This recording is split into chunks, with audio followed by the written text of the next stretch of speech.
Al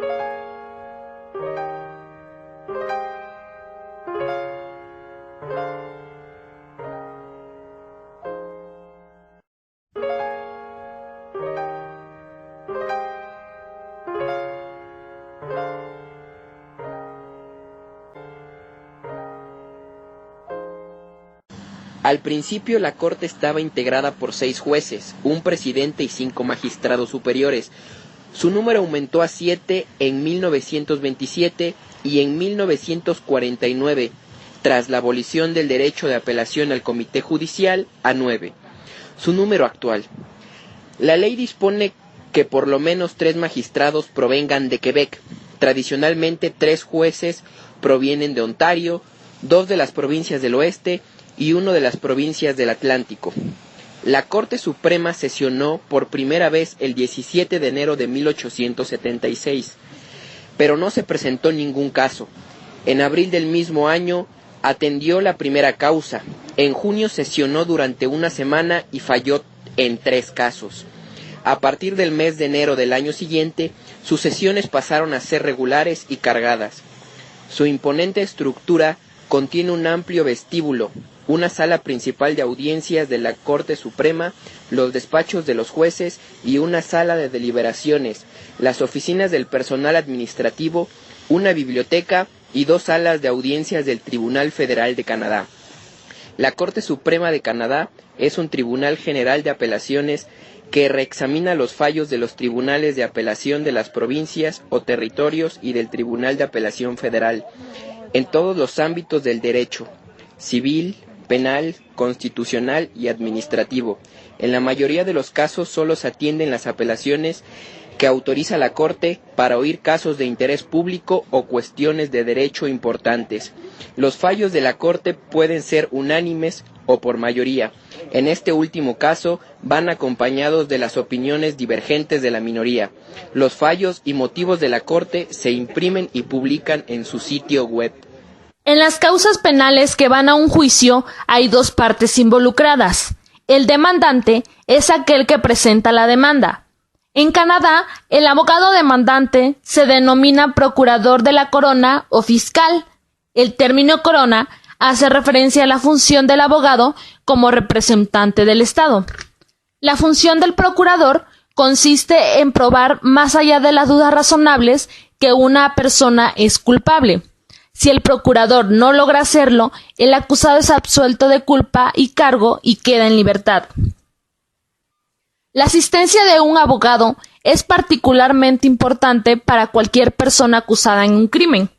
Sin embargo, puede suceder que el acusado no tenga los medios de pagar los servicios de un abogado, por lo cual el Estado puso en marcha un programa en el cual comparten los costos de esos servicios jurídicos, que es necesario cumplir con ciertas condiciones para recibir dicho servicio. Si hubo víctimas y testigos como consecuencia del delito, deberán tener su propio abogado. El procurador de la corona no actuará como su abogado. La persona sospechosa de haber cometido un acto criminal recibe el nombre de acusado o demandado. El acusado tiene derecho a representarse a sí mismo, pero en general cuenta con un abogado defensor. La persona acusada de un crimen se presume inocente hasta que se demuestre que es culpable. Si la persona acusada es declarada culpable, recibirá una sentencia o sanción que puede ir desde una multa de un importe menor hasta un largo periodo en prisión, en función del delito cometido. La pena de muerte no se aplicará en Canadá. Jurado. El jurado es una de las más antiguas instituciones del sistema de justicia penal. Permite que las personas acusadas de una infracción criminal sean juzgadas por sus pares. En Canadá, el jurado está compuesto por 12 personas elegidas entre los ciudadanos de la provincia o el territorio donde está situado el tribunal. Las leyes de las diferentes provincias fijan la forma de selección de los ciudadanos que serán llamados a formar parte de un jurado. En general, es necesario ser ciudadano canadiense y mayor de edad para poder formar parte de un jurado.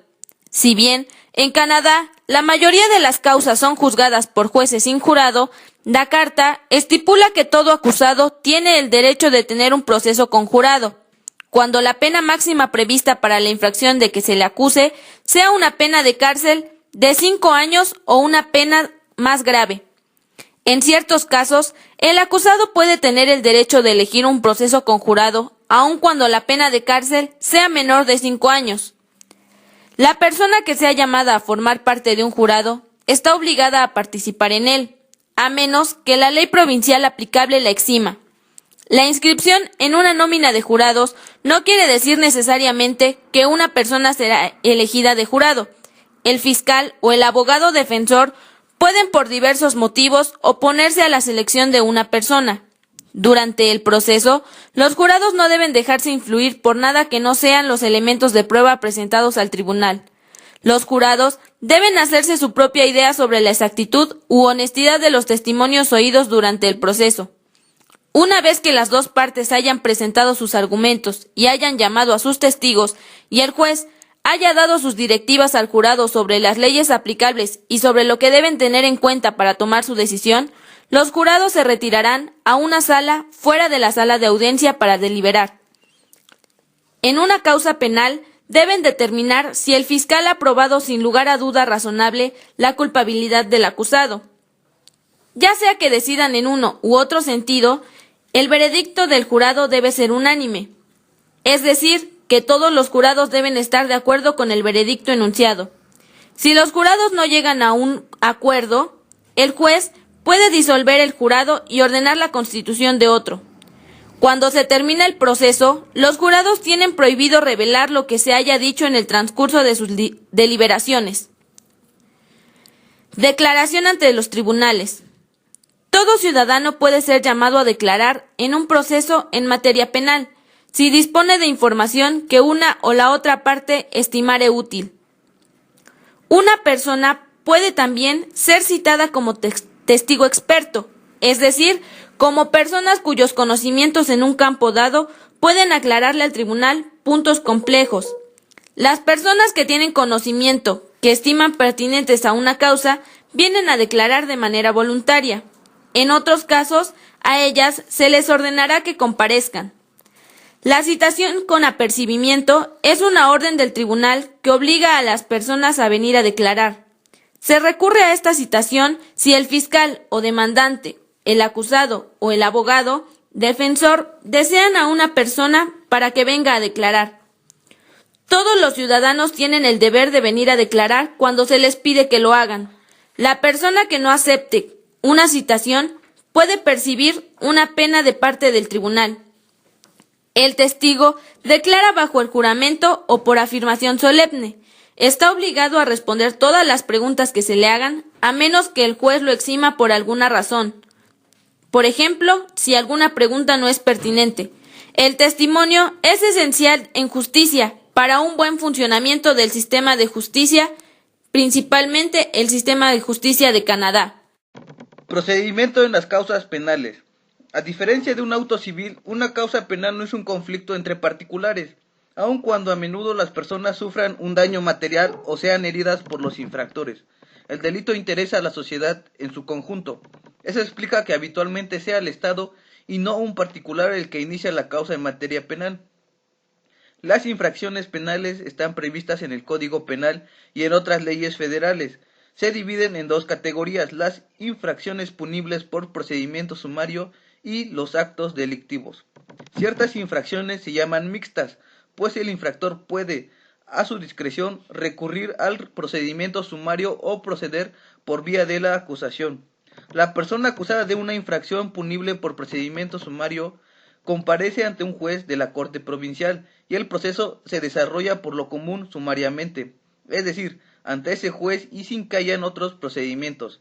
La pena máxima por ese tipo de infracción es generalmente una multa de $2,000 o una pena de cárcel de 6 meses o las dos penas a la vez. Los actos delictivos son infracciones más graves. En la mayoría de los casos, el acusado puede elegir ser juzgado por un juez de un tribunal superior o incluso un juez de un tribunal superior y un jurado.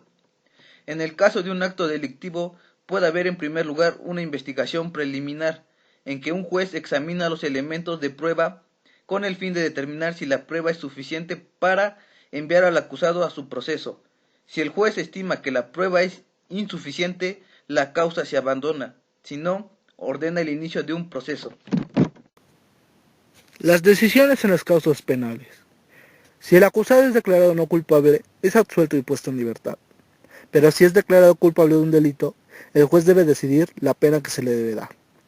Para tomar esa decisión, el juez debe tener en cuenta numerosos factores, particularmente la gravedad del delito, las penas previstas en el Código Penal o las otras leyes, la necesidad de impedir o desalentar al infractor o toda otra persona de cometer delitos parecidos, y las posibilidades de rehabilitación del infractor. Hay varios tipos de penas y el juez puede decidir recurrir a una combinación de estas. Entre las penas que se pueden dar, mencionaremos las siguientes. 1. La multa, una suma de dinero que puede llegar a miles de dólares. 2. Indemnización, una orden que exige que el infractor indemnice a la víctima por las heridas, las pérdidas o el perjuicio sufrido. 3. Libertad condicional, una orden de liberación sujeta a condiciones. 4. Trabajos comunitarios, una orden por la cual se exige que el infractor ejecute un cierto número de horas de trabajo voluntario en beneficio de la colectividad. 5. Encarcelamiento, el encarcelamiento en una prisión o una penitenciaría. El infractor condenado a encarcelamiento de 2 años o más cumplirá su pena en una penitenciaría federal.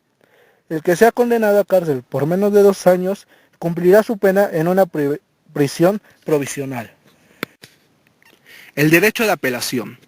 Ningún sistema es perfecto. A pesar de todas las precauciones que se pueden tomar, siempre es posible que el tribunal cometa un error. En consecuencia, en este sistema de justicia, el derecho a interponer una apelación al fallo de un tribunal constituye una protección importante. En la mayoría de los casos penales, el fallo expedido por un tribunal puede ser apelado ante un tribunal superior. En un caso penal, la apelación puede ser interpuesta, ya sea por el fiscal o por el mismo acusado. A veces la apelación trata solo sobre la cantidad de los daños y perjuicios o la severidad de la pena que se ha infringido.